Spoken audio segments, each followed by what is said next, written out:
Good afternoon guys. Papakita ko lang sa inyo itong motor ng electric fan. Ito yung mga bagong labas ngayon eh. Yung mga ganitong lata yung housing. Kung mapapansin nyo, tuyo yung yung oil pump. Ayan o, kulay puti o. Ibig sabihin yan, natuyuan siya ng langis. Kaya nag-overheat yung electric fan. Ayan po, puti din o. Puting-puti yung bulak. Ayan. Yan po kasi yung bulak kaya dapat yan basang-basa ng langis yan. Ngayon, sobrang init, natuyo, kaya naging puti na lang siya. Yan po kasi nagpapalamig dito sa bushing. Yan magkabila, dalawang bushing yan. Wala siyang power. Okay pa naman yung shafting niya. Wala pang gas-gas. Kaso ganun ngayon ang mga labas na electric fan. Madaling mag-init. Kasi ang wiring niyan, yung mga rewind ng electric fan na bagong yung karamihan is aluminum. Kung mapapansin nyo, kulay tanso, di ba? Kulay tanso. Pero pag kiniskos ko po yan, kulay puti yan. Ayan o. Ayan o. Ayan o. Ibig sabihin, aluminum po yan. Ayan o. Kita nyo, puti. Kulay tanso lang siya. Coated lang siya ng tanso. Kulay tanso. Pero kulay puti po yung laman yan. Kaya mas mabilis po mag-init yung electric pan natin ngayon, karamihan yung mga bago, lalo yung mga hindi masyado branded. Ayan po, kita nyo, ayan. So kung mapapansin nyo, ayan yung mga wire nya, walang nakakabit na fuse, yung thermal fuse na tinatawag, TF, thermal fuse. Ito po yun Ngayon, sira na po to, na-tester ko na po, wala na pong resistance, kaya magpapalit po tayo ng motor. Yun, ganun po mangyayari. Pag nag-overheat po yung electric fan at nawala na po na resistance, tumigil na siya at walang fuse, automatic yung sira yung motor. Wala nang resistance, wala nang nare-reading yung tester natin. So ito ngayon yung bagong rewind na parehas po siya ng motor. Yan, lalagyan po natin ngayon bago natin siya ikakabit sa i-assemble, ilalagyan po natin siya ng thermal fuse. Ito po yung thermal fuse ng electric fan.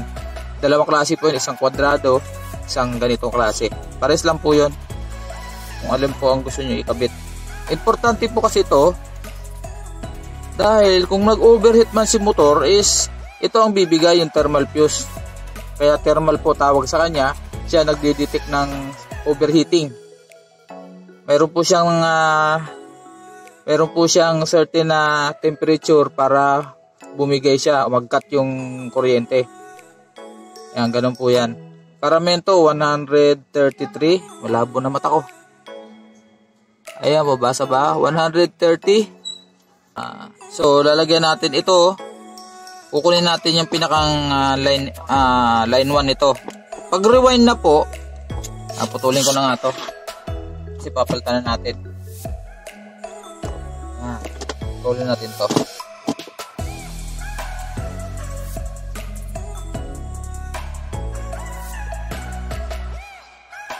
Yan. Ito wala na to. Kahit sa junk shop, di na mapapakinabangan to dahil aluminum. Ito lang bakal. Pero ito hindi po binibenta yan. Kasi pag bumili kayo ng bagong motor, hindi kayo makakabili kung wala kayo nito. So ito yung bakal na to. Yan. So ito na po, parehas po ang butas, parehas yung kapal, parehas po yung loob ng stator. Kailangan sakto lang po yan, hindi pwedeng maluwag, hindi pwedeng masikip, sakto lang yan, ganyan. Ayan. Okay, so dito tayo ngayon sa paglalagay ng thermal fuse. Kung magpaparewind po kayo mga tatay, ganito po yan, nanay. Kung magpaparewind kayo, nagpagawa kayo sa ibang shop, siguraduhin nyo po, kausapin nyo po yung gagawa na lagyan ng thermal fuse. Ito po, thermal fuse. Kasi pag hindi nyo po sinabi, ikakabit nila ito ng as is. Pwede naman po, kagaya nito, as is, wala siyang thermal fuse. Brand new po yan factory yan. Hindi linagyan ng factory ng thermal fuse. Dapat lalagyan po ng thermal fuse. Protection po yun para sa motor. So dito, Pag rewind na po, ito po ang color coding yan. Dalawang dilaw para sa capacitor po yan. Kita ba? Ayan. Parang nagalaw yung aking video Yan. Okay. Ito pong rewind, ito na po ang color, may color coding na po yan, automatic yan, kahit di nyo na testerin. Pero kung gusto nyo testerin, pwede rin. Yung dalawang dilaw po, yan po yung capacitor. Dito naman po sa apat na natirang wire, ang number 1 po dito, automatic yan ay puti. Number 1, puti. Number 2 ay black. Number 3, yung high speed ay red. At yung natitira po na kulay green, automatic po yan. Pag rewind lang po pag rewind, automatic po yan ay line 1 o papunta po doon sa power source natin sa cord. Yan. So, dahil ang green ang line 1, dito tayo magtatap ng thermal fuse. Bakit? Kasi kung alin dyan sa tatlo na yan, ay sa 5 na yan, maliban dito sa ito kasing sa dalawang dilaw na to, ang isa rito ay nakarekta dito sa green. So, pakita natin tester para maintindihan ng iba. Di ba sabi ko kanina, ito ay dilaw ay para sa capacitor. Tingnan natin ang isa po dyan ay tutunog. Matidetect po ng tester, ibig sabihin, nakasiris po silang dalawa. Yung isa lang yung isa lang. Ito pa. Tingnan natin nasa line 1 po tayo, green. Kung isa po dyan ay nakasiris po dito yan, nakakonect din sa green sa loob. Ayun, tumunog po. Ibig sabihin, iisa lang po pinanggalingan nila na wire doon sa loob, sa winding niya. So yung kabila, hindi siya dapat tutunog. So may reading siya, pero hindi pa siya tumunog. Yan po. So ganyan ang mangyayari. Dito tayo magkakabit. Pwede rin dito, pero usually ito talagang ang pinagkakabitan ng fuse. So ito po, isa tayo. Kakat po tayo rito. Ito, banda. Ito, banda. Yan. Tapos, babalatan natin ang konti ito. Bungad lang. Yan, lalay lang po. Kasi manipis lang po itong wire na ito. Talas ng cutter ko. Ayun. Yan, napakanipis po ng wire. Pero, ito pong bagong rewind na ito ay tanso na ito, copper. Copper na po yan. Bibihira po nagre-rewind sa Maynila ng aluminum pa rin ang gagawin. Ang range nito ngayon is 180. Ang puhunan po yun, 180. 180 ang isa. Meron sa iba, 160 ata o 170. Pero, sure ako dun sa kinukuna ko kasi sigurado tanso. Nasa inyo po yun kung technician nyo ay. Pero hindi naman, konting diferensya lang naman ang presyo. So, doon ka na sa tanso. Ang ganda ng tanso. Pag nasira yung motor mo, mapapaganda ba kami tanso? Napapakilo. Pero wag na tayo dun sa napapakilo. Ngayon, ito pong thermal fuse, kailangan bago nyo ikabit yan, kailangan testerin nyo muna. Kahit brand nyo yan, para sure. Ayun, tumunog. Ibig sabihin po buo. Yan. I-testerin nyo pa rin. Nasa technician na yun. Tingin ko naman, di naman kayo gagawa ng ganito. Yan, tumunog. Ibig sabihin po siya. Ngayon, gagamitan po siya natin ng insulator. Yan, insulator po ito.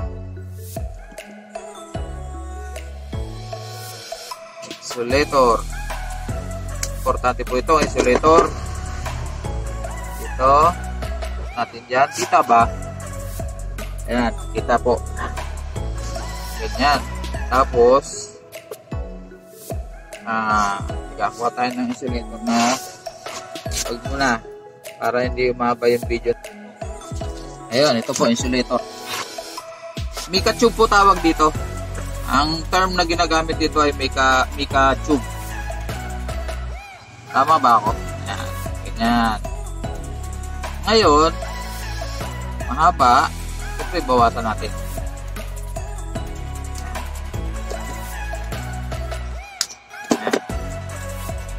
Ito, dito sa kabila. Tapos yung isa mataba. Kasi, meron po siyang fuse. Yan. Yan. Kung mayroon kayong buo, maganda rin. Mas maganda kung buo yung tube para walang putol. Siyempre, papalitan natin ng buo. Meron naman ako dito. Para makita nyo lang na ito. Yan. Ganyan. Tapos, ito. Suot ng ganon. Yan. Yun. So, bawas tayo dito ng konti. Ito muna pa.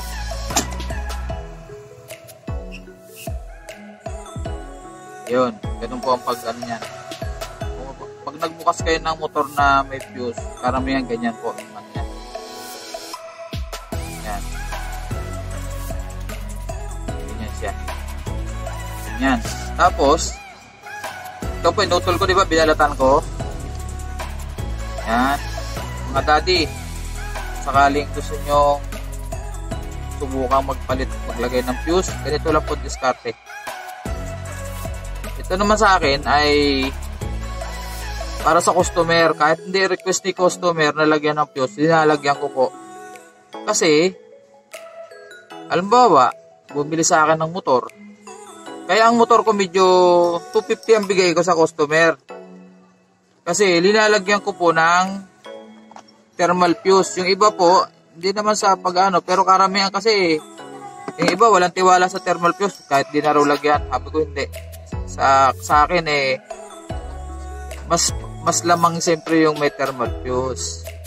Kaya nga may tinatawag na thermal fuse, para saan ba yan? Diba? Ngayon, itong pinutol natin na isa kanina, pinalatan ko rin sa dulo, dito ko ilalagay, pabaliktad naman yung lagay niyan. Para pupunta dito, mamaya magsasama-sama sila. Yan. Sabi ng iba, pwede na rin daw hindi ihinangin. Sa akin naman, mas gusto ko yung hinihinang.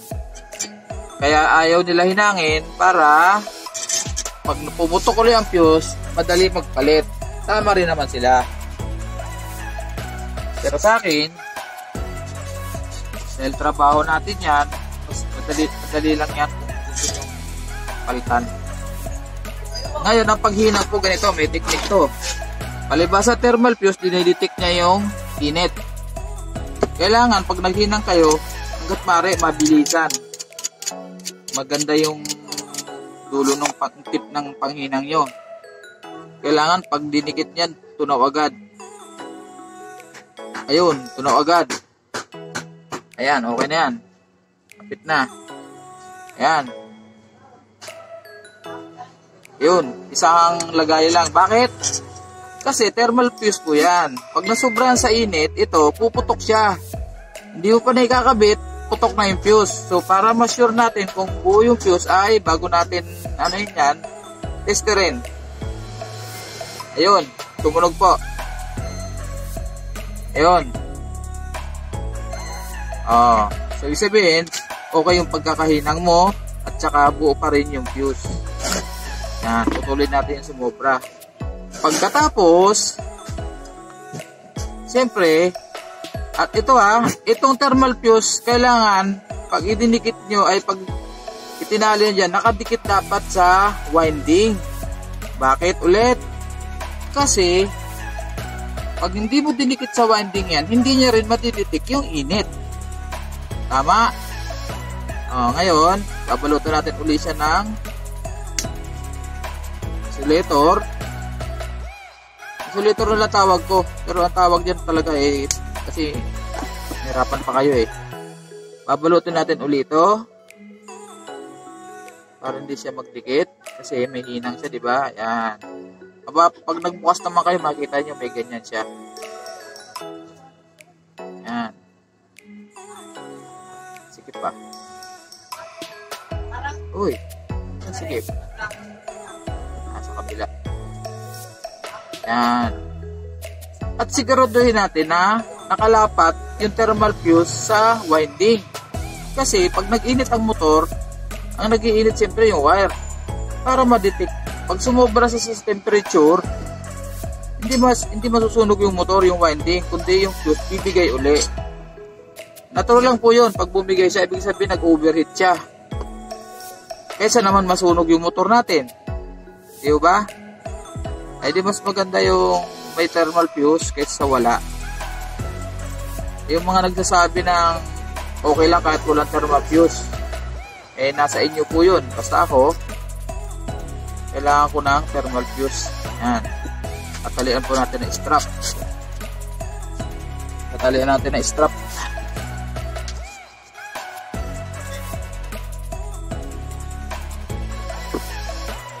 Yan.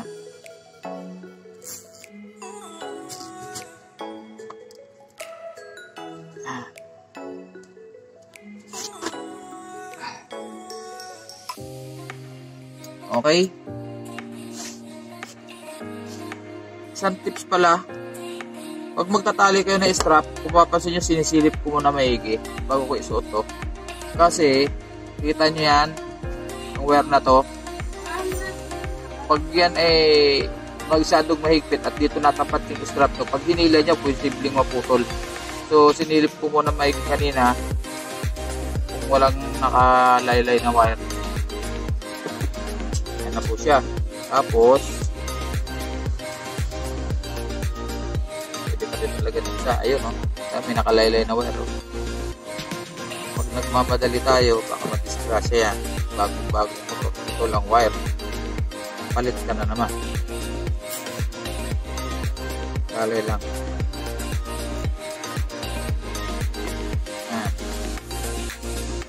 Tuloy ang mga sobra.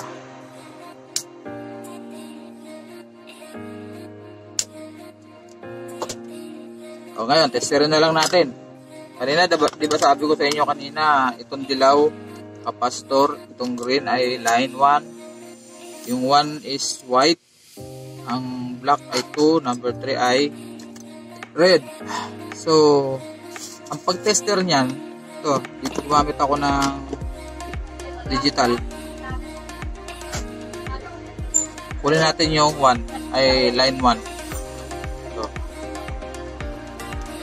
Line 1 sa puti muna. Mas mataas ang reading, mas mabagal. Yan po. Kita ba? Tester. 535 sa puti. Subukan natin yung tip. Dapat mas mababa ng konti ito kaysa sa puti. 535 kanina. Ito naman ay magiging 477. Bumaba, di ba?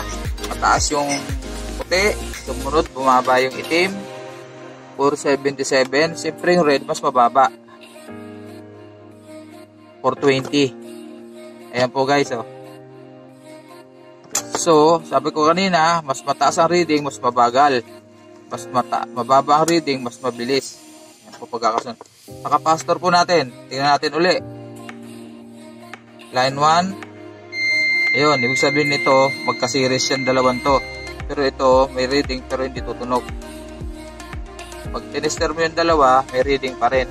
Pag walang reading yan, itong dalawang dilaw, may putol. Lalo sa mga gamit na, luma na. Ganun po pag-tester yan. Sinortcut ko na lang. Ayan. Ngayon, i-assemble na natin. Good morning guys. Ito, assemble ko na yung ating palit ng motor. So, ito nga palang yung kanina yung wiring natin, di ba? Yung dalawang dilaw, sabi ko, sa kapastor. Tinap ko na lang po yan dyan. Ayan. Nakatap sa kapastor. Wala namang polarity po yan. Kahit baliktaran po, kung makapansin nyo, yan ang kulay nyo. Yung iba, pula tsaka itim. So, balik tayo dun sa topic natin kanina. Yung dilaw, di ba sabi ko kanina, yung dilaw ay para sa kapastor. So, yung nakakabit na siya sa kapastor. Ayan. Ngayon sa kapastor naman po, pag nagka-problema yung motor natin, bago natin i-assemble, check natin yung kanyang microfarad kung okay pa. Gaya nito 1.2 tenester, good naman yung kanyang capacitance, 1.2 lumabas. Tapos yung green, di ba sabi ko ito ang green, kulay green, ito yung kanyang line 1 or yung power. Kung mapapansin nyo, ito yung line, ito yung plug sa kuryente. Ito yun po, galing dito, nakapasok dito. Tapos inabit ko po sa isang line nya dito, so brown yung lumabas kasi ito yung power. Papunta po kasi ng kuryente na to, saksakan itong kulay green. At yung isa naman na line, naka-connect naman po yan sa selector switch. Ito. Ngayon, pagdating naman po dito, ang pinakang maganda para malaman nyo kung alin dyan yung 1, 2, 3, ang tekniko po dyan ay, diba ito yung line 1, ay ito yung line na isa para sa kuryente. Kung ano yung unang pinakamalapit sa kanya, diba dito malayo, red yun eh. So dito, ito yung puti, ito yung 1, diba? 1, so dito ko hininang. Tapos yung itim number 2 sa gitna, automatic yung itim lagi sa gitna yan. Kung sakaling magkamali naman kayo, ito lang ang babaguhin nyo dyan. Kasi minsan, meron switch ako na encounter dati na baliktad, dito yung 1 yung malayo, yun ang nag-1. Pero common, lagi ito pinakamalapit dito sa line, yun ang number 1. Tapos 2, so on, yung 3 na yun sa dulo, kulay pula. Okay guys, makapit na natin to dito. Tornilyo lang naman ho yan.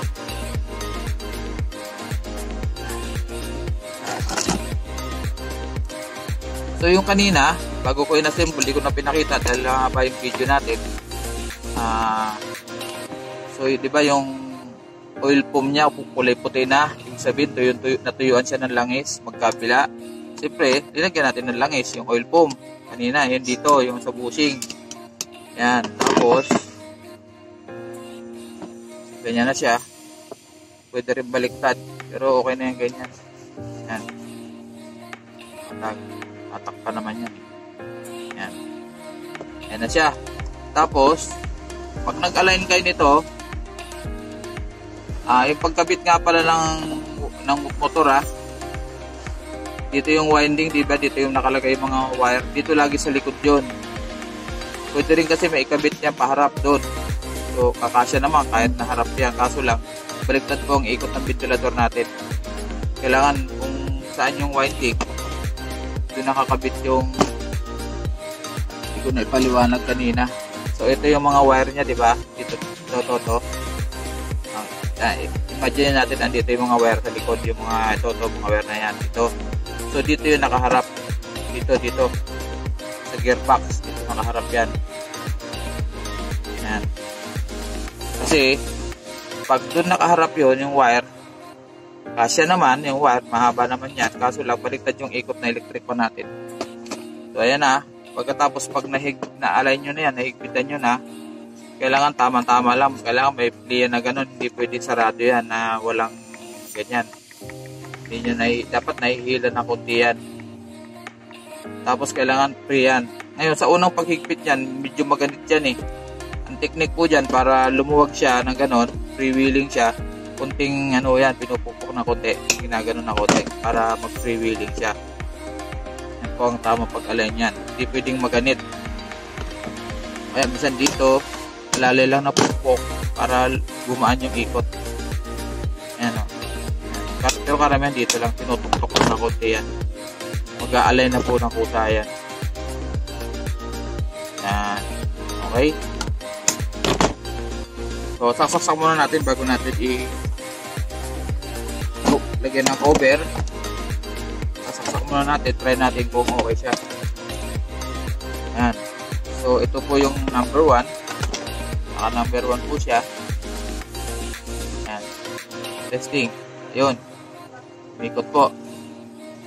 Umikot po yan. Hindi ko nalalagyan ng tape. So para pinakamadali, mas maganda po kung pag nyo muna tatakpan, kabit nyo muna itong electric blade, tapos lagyan nyo nito ng lock, Ayan, tapos saka nyo testingin. Ayan po, testingin ko na nakaganyan. Para malaman nyo kung tama yung speed, yung pagkalagay nyo ng wiring. Ayan, ito po, 1. Ayan po. 1. 2. Bumilis, diba? 3. Yun, bumilis. Pinakamabilis. Off. So, ibig sabihin po, tama po yung wiring nyo. Pag nagbaliktad ho kasi yan, yung 1, sobra tulin, yung 2, normal po yun, na number 2 siya, number 2 talaga siya, yung itim. Tapos yung magiging 3, dapat na mabilis, magiging mabagal, so nagkabaliktad po ng kabit. Yun lang po yan. Ubutin po natin sa plug. Bago tayo gumawa ulit, kasi naka-open po yung wire na yan, baka mahawakan. Po, settle na po natin. Yung ganitong cover po, kung makikita nyo may ganyan, wala pong butas sa likod dyan. Yan o, naka-snap lang po dito yan. Naka-snap lang po yan dyan. Ay. Yung ganitong klase po, may tornilyo po yan. Pag magtatanggal kayo nito, silipin nyo muna yung putas. God bless po sa lahat.